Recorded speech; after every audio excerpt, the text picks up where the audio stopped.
या अय्युहल्लज़ीना आमनू, ऐ ईमान वालों, अल्लाह ताला ने कुरान मजीद में मुतअद्दिद बार या अय्युहल्लज़ीना आमनू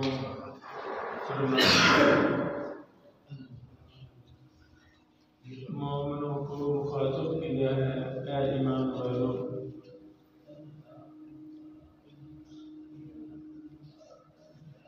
कुरान करीम की आयत करीमा के इस टुकड़ा में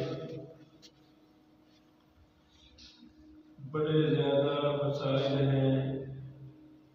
एक बहुत बड़ी फिक्र और मनहज हमें दिया गया है। चंद बातें पेश खिदमत हैं। पहली बात, या अय्युहल्लज़ीना आमनू के अव्वलीन मुखातबीन सहाबा किराम रज़ियल्लाहु अन्हुम अजमाइन हैं। दूसरी, इस आयत करीमा से क़यामत तक आने वाले मोमिन मुसलमान मुराद हैं। यानी जब भी या अय्युहल्लज़ीना आमनू की आयत का टुकड़ा हम पढ़ें तो हमारा ईमान होना चाहिए अल्लाह मुझे मुखातब है, ये पैगाम मेरे लिए है, मैं भी मुसलमान हूँ।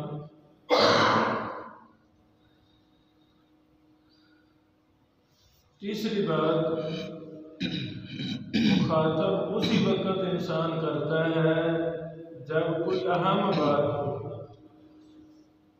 अल्लाह अकबर। अल्लाह ताला हमें तौफीक दे, हम कुरान करीम की एक एक आयत पर पढ़ें, तफसीर पढ़ें, हदीस से मुताला करें,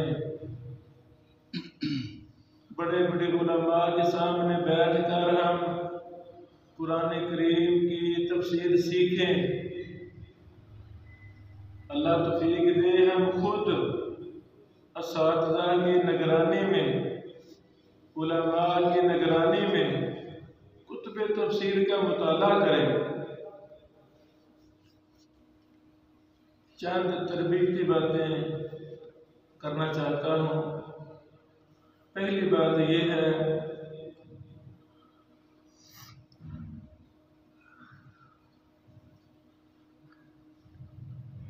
ईमान अंदरूनी मुआमलात का नाम है। अल्लाह पे ईमान, फरिश्तों पर ईमान, किताबों पर ईमान, तकदीर पर ईमान, आखिरत पर ईमान। अल्लाह अकबर। फिर ईमान के अंदर तीन शर्तें हैं। पूछा जाए ईमान क्या है, लफ्ज़ी माना तस्दीक है, लेकिन इसके अंदर तीन चीजें आती हैं। जुबान से इकरार करना, दिल के साथ तस्दीक करना और जवारिह आज़ा के साथ अमल करना। हज़रात गिरामी,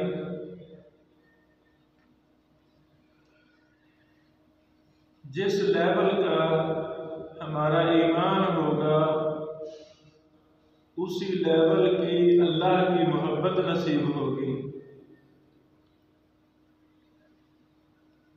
एक शख्स, उसके ज़हरी अमाल दीन से दूरी के हैं, नमाज पढ़ता है, कभी वक्त पे पढ़ ली, कभी ना पढ़ी, कभी सुस्ती हो गई, ज़कात भी देता है, कभी दे ली, कभी ना दी, सच भी बोलता है, लेकिन कभी कभी झूठ भी बोल लेता है, अमानतदार भी है, कभी कभी ख़यानत भी कर लेता है, जहाँ मौका मिले मौके की मुनासबत से वो काम करता है। दो चार मेहमान आ गए हैं तो नमाज की पाबंदी कर लेगा, कहीं कहीं ना भी ये तो नमाज है। यानी वो जैनमन मोमिन मुसलमान नहीं होता, दिखलावे का मुसलमान होता है। कितने हम काम अब्बू की वजह से करते हैं, कितने कारी साहब की शर्म याद है नहीं आती है, यार पूछे कि नमाज नहीं पढ़ते, हम इसलिए करते हैं। सहाबा किराम, ताबीन, तबा ताबीन, उनके दौर को रसूलुल्लाह सल्लल्लाहु अलैहि वसल्लम ने सबसे बेहतर दौर करार दिया है। जब हम उनके अमाल का जायजा लेते हैं तो उनको हम और गम लगा हुआ था दीन का, हमें उसके मद्दे मुकाबिल दुनिया का गम लगा हुआ है।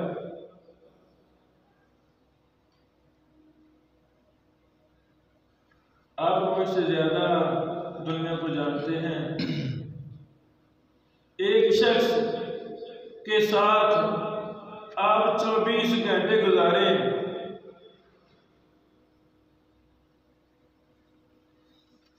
दुनिया के काम कोई सुस्ती नहीं, दफ्तर में जाना है तो घर में शोर डाला हुआ है कि टाइम थोड़ा रह गया, नाश्ता तैयार करो, ये करो वो करो। अपनी जॉब पर चला गया है, अपने कारोबार पर चला गया है, इतनी तवज्जो से इतनी मेहनत से वो काम करता है, क्या कमाल, बड़ा बिजनेसमैन है, बड़ा बड़ा धना नजर आता है। वही शख्स अजान हो जाएगी, जमात हो गई है, कोई टेंशन नहीं है, उसकी नमाज देखें, ऐसे नमाज पढ़ेगा मिनटों सेकंडों में नमाज पढ़ जाएगा। यानी दुनिया का काम इतनी तवज्जो के साथ, एक एक चीज लेनी है तो 10 दुकानों पे जा रहा है, फोन कर रहा है, बड़े बड़े बिजनेसमैनों को बुला रहा है। एक हमारा दोस्त था, उसने कारोबार शुरू किया तो वो लंदन से उस कारोबार के माहिर को हर साल बुला रहा है, फिर चाइना से बुला रहा है। मैंने पूछा कि ये क्यों आते हैं? कहते शेख साहब ये लोग ना बिजनेस में बहुत आगे लोग हैं, इसलिए उनको बुलाता हूँ, कहीं हमसे गलती ना हो जाए, हमारा कहीं पैसा डूब ना जाए, गर्क ना हो जाए। यहां तक हमें टेंशन लगी रहती है, लेकिन असल हम और गम, असल टेंशन जिसकी लगनी चाहिए थी वो अल्लाह का दीन था, वो कुरान था, वो हदीस थी, वो अल्लाह थे, वो मोहम्मद रसूलुल्लाह सल्लल्लाहु अलैहि वसल्लम थे। जैसे दुनिया का हमें गम लगा हुआ है,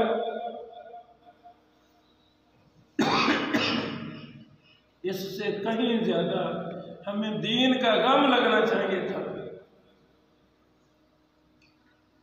एक मसला को समझने के लिए एक बड़े उस्ताद के पास जाते, फिर दूसरे के पास जाते, फिर तीसरे के पास जाते,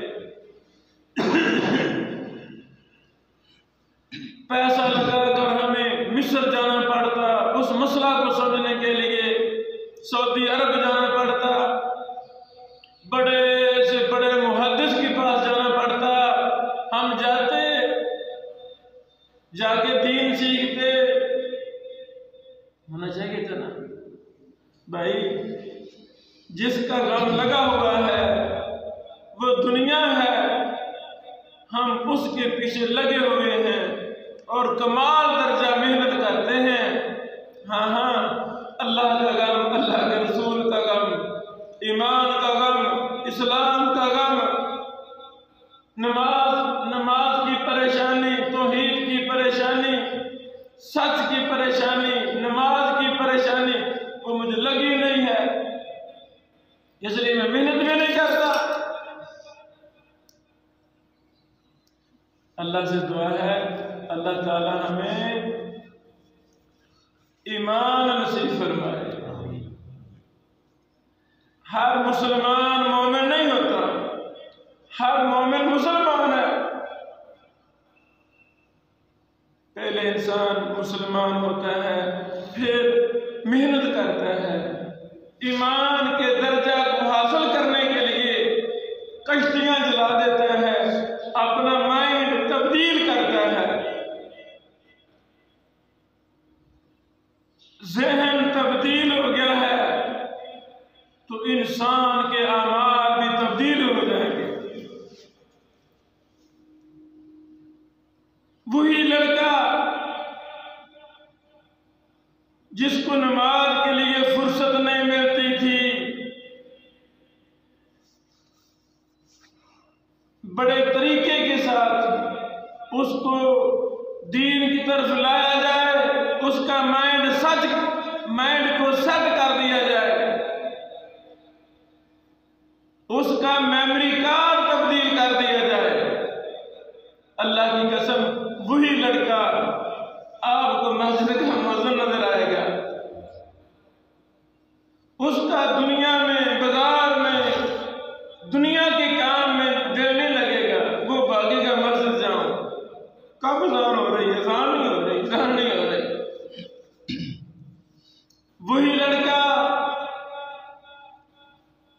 इमाम सजदा लंबा करता था, यही नाराज होता था, बातें करता था, दिल में गुस्सा करता था, कुड़ता था कि नमाज लंबी हो गई है। यही लड़का आपको घंटों घंटों सजदे में पढ़कर अल्लाह के सामने रोता नजर आएगा। क्यों? इसका मेमोरी कार्ड तब्दील हो गया है। जब ज़हन के अंदर अल्लाह की मोहब्बत, मोहम्मद रसूलुल्लाह सल्लल्लाहु अलैहि वसल्लम की सच्ची मोहब्बत पैदा हो जाएगी, फिर इंसान का चलना, उसका देखना, उसका बोलना, दुनिया का हर काम तब्दील नजर आएगा। ये कैसे मुमकिन है? इसके लिए हमने कुरान और हदीस के करीब होना है, समझना है। क्योंकि हम कुरान और हदीस से दूर हैं, हमें पता है नहीं भाई, कुरान तो दूर की बात है, हमें तो नमाज का नहीं तर्जुमे का पता। मैं नमाज में अल्लाह से क्या बातें करता हूं मुझे नहीं पता। छोटा सा बच्चा नर्सरी परत वाला, उसको जो हमें गम था, जो गम लगा हुआ है, उसको इंग्लिश आ गई है, मुश्किल से मुश्किल चीजें बच्चों को आ गई हैं। अगर नहीं आता तो कुरान नहीं आता, हदीस नहीं आती। सब चीजों का पता है, नहीं पता सही बुखारी का नहीं पता, नहीं पता सही मुस्लिम का नहीं पता, नहीं पता तफसीर इब्न कसीर का नहीं पता, बाकी सब चीजों का पता है। आए हम उस चीज से मोहब्बत करें जो जन्नत की जमानत है, जो हमारे ईमान की जमानत है, जो मुसलमान होने की दलील है, और वो कुरान और हदीस है। हम इससे मोहब्बत करें, इसको सीखें, कुरान और हदीस के करीब हों, दुकान पे बैठे कारोबार करें, रिज़्क़ हलाल इबादत है, लेकिन उस कारोबार में इतने गुम ना हो जाए, इतने गर्क ना हो जाए कि ये कारोबार हमें जहन्नम में ले जाए। मजदूरी करें, रिज़्क़ हलाल कमाएं, लेकिन ये पैसे का काम, दुनिया का काम कहीं ऐसा ना लग जाए जो हमें कुरान और हदीस से दूर कर दे। अल्लाह ताला इन बातों पर अमल की तौफीक अता फरमाए। वाखिर दावाना अनिल हम्दुलिल्लाहि रब्बिल आलमीन।